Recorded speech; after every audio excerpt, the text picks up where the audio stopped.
El 10 de agosto de 1809 se dio en la ciudad de Quito una rebelión que es conocida como el primer grito de independencia. Este fue uno de los primeros pasos en el proceso independentista de los territorios de la actual República del Ecuador. Aunque algunos ponen en entredicho la intención de lograr una independencia definitiva del Imperio Español y alegan que la intención de los líderes quiteños era convertirse en un reino independiente dentro de la monarquía, un reino que no esté subordinado a los virreinatos de Nueva Granada y del Perú, una meta que buscaban desde hace mucho tiempo atrás. Muchos otros consideran que la rebelión del 10 de agosto fue un paso trascendental, no solo en la independencia de la Real Audiencia de Quito, sino de toda Hispanoamérica, un evento que dejó una conciencia de autonomía e independencia. La rebelión de Quito del 10 de agosto de 1809 se dio gracias a un cúmulo de circunstancias que motivaron a los precursores de la independencia del Ecuador a desarrollar todo un proceso que explotaría en el llamado primer grito de independencia. La serie de acontecimientos que inspiraron a los quiteños fueron la independencia de los Estados Unidos y la independencia de Haití, que demostraron que era posible lograr la independencia de las potencias europeas, y en el caso de las 13 colonias norteamericanas, también que era posible mantener un criterio de unidad y de fidelidad a un solo gobierno. Otro acontecimiento importante fue la Revolución Francesa. Esta revolución demostró que si el pueblo quería derrocar a la monarquía lo podía hacer, y a raíz de la Revolución Francesa muchas de las ideas de los intelectuales franceses llegaron a tierras de la Real Audiencia de Quito. Ideas como las de Rousseau, Montesquieu o Voltaire, todas estas fueron materia de estudio en la Universidad Quiteña a finales del siglo XVIII. Además, muchas de estas ideas, como las de la Ilustración de la Revolución Francesa, fueron difundidas en Quito por Eugenio Espejo. Para entender lo ocurrido el 10 de agosto de 1809, también tenemos que hablar de la crisis que estaba viviendo la monarquía española en el año de 1808, crisis que se produce por la invasión de las tropas francesas comandadas por Napoleón Bonaparte, que termina derrocando al rey Fernando VII y pone en el trono español a su hermano, José Bonaparte. De esta manera España se quedó sin un rey legítimo. Entonces comenzaron a producirse una serie de fundaciones de juntas supremas en varias de las provincias españolas. Estas juntas buscaban defender los derechos y los territorios de Fernando VII, mientras éste estuviera cautivo. Este es el modelo que buscarán seguir los quiteños. A todo esto se le sumó la muerte del barón de Carondelet, presidente de la Real Audiencia de Quito, y su reemplazo, Manuel Ruiz Urríez de Castilla, el conde Ruiz de Castilla, a diferencia del barón de Carondelet, no demostró un verdadero interés en resolver los problemas sociales y económicos que sufría la ciudad de Quito. Todo lo mencionado anteriormente propició que a finales de 1808 muchos aristócratas y criollos quiteños empezaron a organizar reuniones secretas para ver qué camino seguir frente a la crisis local y la crisis que estaba viviendo la monarquía española en la península ibérica. La más famosa de ellas es la realizada el 25 de diciembre de ese mismo año, la llamada Conspiración de Navidad, que se realizó en la hacienda Chillo Compañía, propiedad de Juan Pío Montúfar, segundo marqués de Selvalegre. A esta reunión acudieron Juan de Dios Morales, prominente abogado de Quito, al igual que Manuel Rodríguez de Quiroga. También acudió Juan de Salinas, vecino de Sangolquí y oficial de la tropa militar de Quito. También asistieron el abogado Juan Pablo Arenas y, por supuesto, el cura José Riofrío.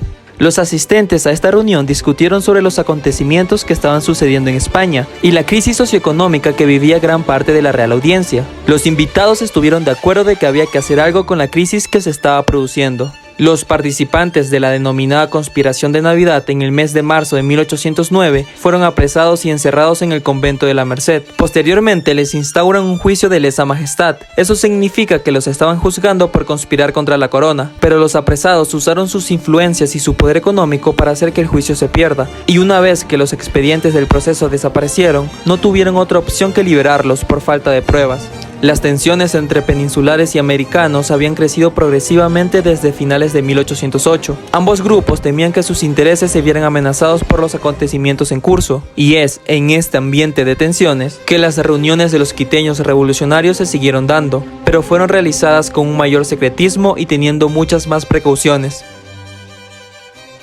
Es así que llegamos a la noche del 9 de agosto de 1809. En la casa de Manuela Cañizares se desarrollaba una fiesta en donde había alrededor de unos 40 invitados. En esta reunión se intercambiaban ideas y se buscaban más adeptos para la rebelión que se estaba gestando. Pasada la medianoche, muchos se encontraban indecisos y prefirieron irse para seguir planificando el proyecto. En ese momento, Manuela Cañizares se plantó en la puerta y no los dejó salir, y les dijo estas famosas frases: cobardes, hombres nacidos para la servidumbre, ¿de qué tenéis miedo? No hay tiempo que perder. Algunos se encontraban preocupados porque sentían que aún no estaban listos, no tenían el apoyo de las otras ciudades y ni el respaldo armado de la tropa de la ciudad. Por suerte, entre los invitados se encontraba el capitán Juan de Salinas, jefe de la tropa militar de Quito, la cual estaba acantonada en lo que hoy conocemos como el cuartel de la Real Audiencia de Quito. Entonces, Juan de Salinas se dirigió al cuartel para lograr que la tropa cambie de bando y los apoye. Hasta ese momento, Salinas ya había tenido cierto acercamiento con algunos de los oficiales de la milicia, y lo que debía hacer era la negociación final. Las horas transcurrían y no había noticia de Juan de Salinas. Entonces, algunos de los que se encontraban en la casa de Manuel Cañizares comenzaron a desesperarse, hasta que alrededor de las 5 de la mañana regresa Salinas con buenas noticias. Toda la tropa se había cambiado de bando y ya la tenían a su favor. Entonces no les quedaba otra opción que dar cabida a todo lo que ya habían planificado en las reuniones anteriores. Antonio Ante ya tenía lista el acta de destitución del presidente, y es el mismo que a las 6 de la mañana ingresó al Palacio de Gobierno con el acta y le comunicó al presidente de la Real Audiencia, el conde Ruiz de Castilla, el cese de sus funciones, y al verse sin el apoyo de la tropa, no le quedó más que aceptar. También se informó a los nobles electos a la Junta sobre su nuevo estatus. Se envió un mensajero para notificar al marqués de Selvalegre sobre los acontecimientos. Al mismo tiempo, el coronel Salinas envió unidades armadas para arrestar a oficiales de alto rango que eran peninsulares. Es así que el golpe se dio sin haberse derramado una sola gota de sangre o haberse disparado una sola bala. Este evento se conocería como el primer grito de independencia hispanoamericano, aunque si bien ya se había dado un levantamiento similar en Bolivia, la diferencia con este levantamiento es que en Quito sí se logró constituir un gobierno autónomo que tuvo un ejercicio real.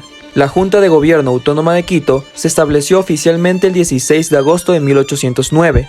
En la sala capitular de San Agustín es donde se reunieron y se posicionaron a los miembros de la Junta, que quedó conformada de la siguiente manera. Como presidente quedó Juan Pío Montúfar, segundo marqués de Selvalegre, con el título de Alteza Serenísima. El obispo José Curio Caicedo como vicepresidente. Juan de Dios Morales fue designado como ministro de Negocios y Guerra. Manuel Rodríguez de Quiroga obtuvo el cargo de ministro de Gracia y Justicia. Y Juan Larrea el de ministro de Hacienda. Todos los ministros obtuvieron el título de Su Excelencia. El jefe de la Falange Armada va a ser Juan de Salinas, bajo el título de Su Señoría el Coronel. Juan Pablo fue el auditor general de guerra, bajo el título de Su Señoría el Teniente Coronel. Javier de Ascasubi, con el título de Su Usía Ilustrísima, era el gobernador del Senado y regente de la Sala de lo Civil. Además, había un representante por cada uno de los barrios que conformaban Quito: la Catedral, San Roque, San Sebastián, San Blas, Santa Bárbara y San Marcos. Esta nueva institución, constituida enteramente por americanos, declaró en un manifiesto de la Junta Suprema de Quito dirigido al público que era necesario establecer un gobierno para defender la sagrada fe, al rey y a la patria. Además manifestó que el conde Ruiz de Castilla era un hombre absolutamente inepto para el gobierno, y procedieron a enumerar los atropellos que sufría el pueblo de Quito por parte de los peninsulares. Es así que el 27 de agosto todos los integrantes de la Junta se reunieron en la catedral para la famosa misa liderada por el obispo, en la que todos los miembros de la Junta juraron defender los derechos del rey, de la religión y de la patria, tal cual era la proclama de las juntas españolas. La gran mayoría considera esta supuesta muestra de fidelidad al rey como una estrategia conocida como la máscara de Fernando VII.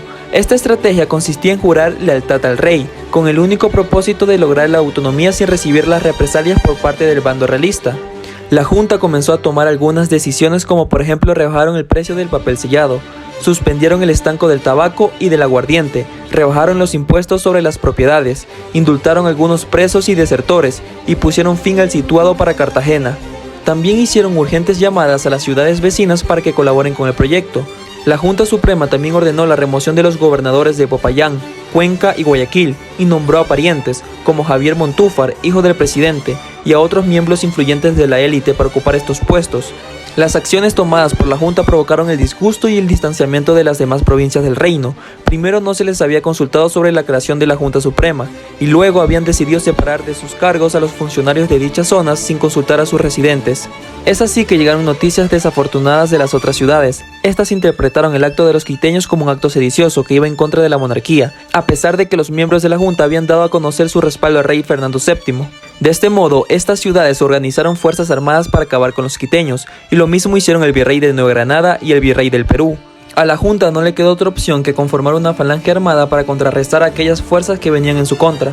Ante tal situación, la Junta se dividió en facciones, y el 12 de octubre Montúfar renunció a la presidencia de la Junta Suprema, y el poder recayó en Juan José Guerrero, marqués de Selva Florida. Este asumió el cargo el 15 de octubre, pero ni 2 semanas después, viendo a Quito aislada y sitiada, el 24 de octubre de 1809 decidió devolverle el poder al conde Ruiz de Castilla.